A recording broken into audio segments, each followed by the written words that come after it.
What would you do if you saw a dying dog on the side of the road, every single day? Would you look away, or would you give up everything to help them? This is the true story of a man who walked away from his career, comfort, and even his own family, to rescue the voiceless, to fight for those forgotten by the world. Some called him crazy, others called him a hero, but to the animals, he became everything. Narration, Part 1 begins. It all started on a rainy morning in a small town just outside of Birmingham. The streets were empty, soaked in silence, and the kind of gray that makes everything feel a little heavier. David Matthews, once a successful marketing executive, was sipping his coffee by the window, watching the drizzle roll down the glass. It was supposed to be a normal Tuesday. But that day, everything changed. As he backed out of his driveway, he saw a small, shivering shape curled under the hedge across the road. He slowed the car, looked closer. It was a dog, thin, soaked to the bone, and barely breathing. David froze. He hadn't planned to stop. He was already late. But something about the dog's eyes, wide, terrified, and desperately hopeful, made his hands tremble. He pulled over, stepped out into the rain, walked toward the dog slowly, gently, whispering, "Hey there, buddy, it's okay. I'm not gonna hurt you." The dog didn't move. Its ribs stuck out sharply, and its fur was matted with mud and blood. David took off his coat and wrapped it around the fragile body. He didn't think. He didn't plan. He just knew he couldn't leave it there. Back in his car, the dog lay on the passenger seat, barely conscious. David called in sick to work. Instead of the office, he headed straight to the nearest animal clinic. The vet, Dr. Sarah Green, examined the dog with a quiet urgency. He's severely malnourished. Internal bleeding. He might not make it through the night, she said softly. David's throat tightened. Do whatever it takes. Please. I'll cover it. She looked at him, into his eyes, and nodded. All right, let's try. That night, David sat in the clinic for 6 hours. He didn't eat. He didn't move. He just sat there, staring at the door to the operating room, praying. When Dr. Green finally emerged, she smiled weakly. He's stable. We got lucky. David exhaled, a tear escaping down his cheek. He named the dog Lucky. But what David didn't know was that Lucky wasn't the end of the story. He was just the first. Over the next few weeks, David couldn't shake the image of that dog. The way he'd trembled. The silent pain in his eyes. Every time David walked past an alley, a dumpster, a construction site, he looked. And more often than not, he found an abandoned kitten under a bridge. A limping German shepherd near the rail tracks. A litter of puppies left in a cardboard box in the freezing cold. Each time, he told himself, this is the last one. I can't take in any more. But each time he did. His apartment slowly turned into a refuge. Blankets on the floor. Makeshift kennels in the living room. Bags of food, stacks of medicine. Vet bills piling up on the kitchen table. Friends stopped visiting. His girlfriend, Emily, tried to be supportive. But even she grew weary. You can't save them all, David, she said one night. You're burning yourself out. You're losing everything. David looked at her, tired but resolute. I have to try. If I don't, who will? She didn't have an answer. The breaking point came one Friday morning, 3 months after he found Lucky. His boss called. David, we need you to choose. Either get back to work full-time, or we'll have to let you go. David stood in silence, staring at the dozen eyes watching him from the floor. The whimpers, the tails wagging despite the pain. He took a deep breath and said, I choose them. That was the day he quit everything. Job, apartment, relationship. He sold his car, cashed out his savings, and bought a broken-down farmhouse 20 miles outside the city. It had cracked walls and a leaky roof, but plenty of space. Enough to start again. Enough to build a sanctuary. He named it The Haven. Word spread quickly. People started calling. Stray dogs. Injured cats. A parrot with a broken wing. David took them all. With every new arrival, his purpose grew stronger. But the nights were long. The winters cruel. The money scarce. He often skipped meals so the animals could eat. Slept in the barn to keep a sick puppy warm. Are you crazy? His brother asked during a rare visit. David smiled, brushing straw off his coat. Maybe. But I've never felt more alive. And yet, behind the smile, he was exhausted. Hope kept him going, but doubt crept in. Was it enough? Could he really do this, alone? End of part 1, emotional cliffhanger. Late one night, David heard a knock on the old wooden door. He wasn't expecting anyone. He opened it to find a young girl, no older than 10, holding a tiny bundle in her arms. Her eyes were swollen from crying. "Please," she whispered, her voice trembling. "They said you help animals. Can you save him?" David looked down at the bundle, and what he saw made his heart stop. David stood frozen in the doorway. The girl's small arms trembled as she held out the bundle. It was wrapped in a faded pink towel.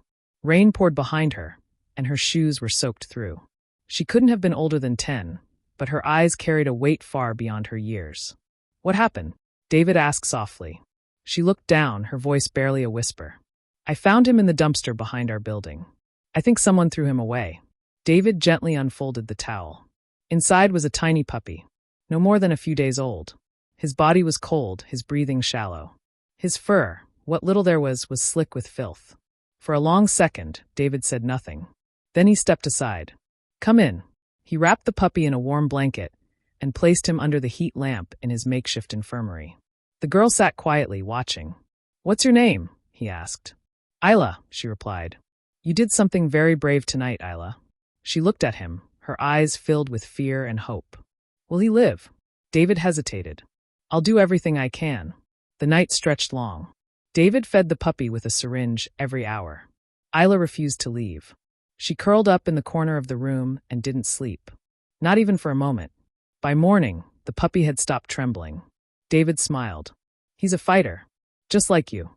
That moment changed something in David. It reminded him that he wasn't alone in this fight. That compassion could come from even the smallest hands. Isla came back every day after school. The puppy, whom she named Bruno, grew stronger. So did David's resolve. But the days weren't always filled with victories. One morning, he found one of his older rescues, a gentle Labrador named Max, motionless in his sleep. Max had been through so much. Abandoned by 3 families. Hit by a car. But at the haven, he'd found peace. David buried him under the big oak tree out back. He didn't speak. He couldn't. That night, as he sat by the fire, Isla placed a hand on his shoulder. "You gave Max a family. That's all he ever wanted." Tears filled David's eyes, but he nodded. The haven grew. People started donating. Small at first, a bag of dog food, an old blanket, $10 in an envelope. But then word spread. A local journalist visited. Filmed a short story. It went viral. Suddenly, messages poured in from across the country. Volunteers came. Donations increased. Vets offered free checkups. One woman sent enough supplies to last a year. For the first time in months, David felt like he could breathe. But with visibility came scrutiny. One evening, the county inspector arrived. "We received complaints," he said. "You're not licensed as a rescue facility." David's heart dropped. "I didn't know I needed one. I've just been trying to help." "I get it," the man said. "But rules are rules. You have 60 days to meet compliance or shut down." The words echoed in his ears. Shut down. He looked around at the dozens of animals sleeping peacefully. Each one with a story. Each one depending on him. That night, David sat outside under the stars, Bruno curled in his lap. He didn't cry. He just stared into the dark, wondering if he'd come this far only to lose it all. Then Isla showed up again. This time with her mother. "She told me everything," her mother said. "What you did for that puppy, for all of them." David nodded slowly. "They want to shut me down." Her mother handed him an envelope. "It's not much, but maybe it can help." Inside was a check. $2,000. David was stunned. "I can't accept this. You already did more than most people would. Let us help you now." Over the next few days, more help came. Volunteers built new fences. A retired vet offered to help with the licensing paperwork. Someone donated lumber for a proper shelter. The animals weren't just being rescued. They were rescuing him. Every piece of kindness, every helping hand, began building something stronger than walls, a community. But even as hope bloomed, a new threat loomed on the horizon. A nearby land developer had eyes on the very property the haven sat on. He approached David one afternoon, in a black SUV, with a smile too polished to trust. "You're sitting on prime real estate," the man said. "Name your price. We'll build a shopping plaza here." David shook his head. "This land isn't for sale." The man's smile vanished. "Everyone has a price. Think it over." But David didn't need to think. The answer was already in his heart. Still, something told him this wouldn't be the last visit. That night, as he fed the animals and Isla giggled with Bruno in the barn, David looked out at the horizon. The sky was darkening, not just from nightfall, but from the storm he knew was coming. The days that followed were tense. The land developer returned twice. The second time, he brought legal papers, claimed David's ownership of the land was vulnerable, that the deed had fine print that could be challenged. "I could bury you in court," the man warned. "Just sell. Save yourself the trouble." But David refused. Not out of pride, but because the haven had become more than land. It was a promise, a shelter, a second chance. Still, the pressure mounted. Rumors spread. Some donors pulled out, fearing controversy. Inspectors showed up more frequently. There were whispers that someone was trying to sabotage the sanctuary from within. Then, one morning, David awoke to chaos. The main fence had been cut. Several animals had escaped. Some ran into the woods, others down the nearby road. David and the volunteers searched for hours. Isla helped, sprinting barefoot through fields, calling Bruno's name. By nightfall, most were found. But not all. David sat alone in the barn, exhaustion settling into his bones. The past year had taken everything from him: money, relationships, sleep. And now, even the animals weren't safe. He thought of quitting, of walking away. Then he felt something, a gentle nudge against his arm. It was Bruno, covered in mud but unharmed. In his eyes, the same trust David had seen the day they first met. In that moment, David realized the battle wasn't just for the animals. It was for hope itself. He stood up, wiped his face, and decided to fight back. David contacted a lawyer who specialized in nonprofit animal welfare. They went through every line of the deed, every legal route. They found a loophole, a clause that, if proven, would solidify his ownership permanently. But it wasn't enough to just win quietly. He went public. Isla and her mother helped him make a short video, telling the full story. The rescues, the threats, the escape, the truth. It went viral again. Millions watched. Celebrities shared. A well-known actress donated $50,000. News stations aired segments on the haven.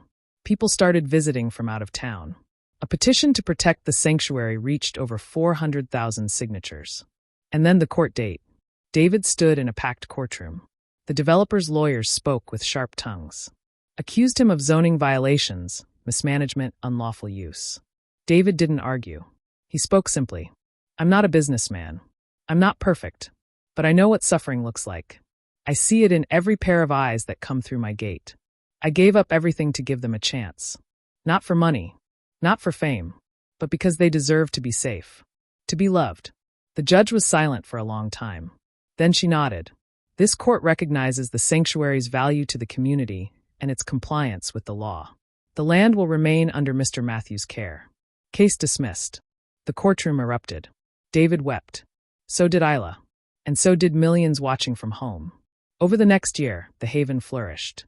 They built new shelters, a small veterinary clinic, a garden where children could come learn about compassion. Isla, now 12, began hosting weekend tours, sharing Bruno's story, sharing her own. David no longer felt alone. He'd started with nothing but a moment of compassion. And in return, he'd built something eternal. Closing narration, the moral. In a world that often forgets the silent, the broken, the voiceless, one man chose to remember. He didn't have millions. He didn't wear a cape. But he had a heart that refused to look away. The lesson? You don't have to save the world. Just start with the one in front of you. Because love, real, selfless love, multiplies. One act of kindness can start a wave. And sometimes rescuing them ends up rescuing you.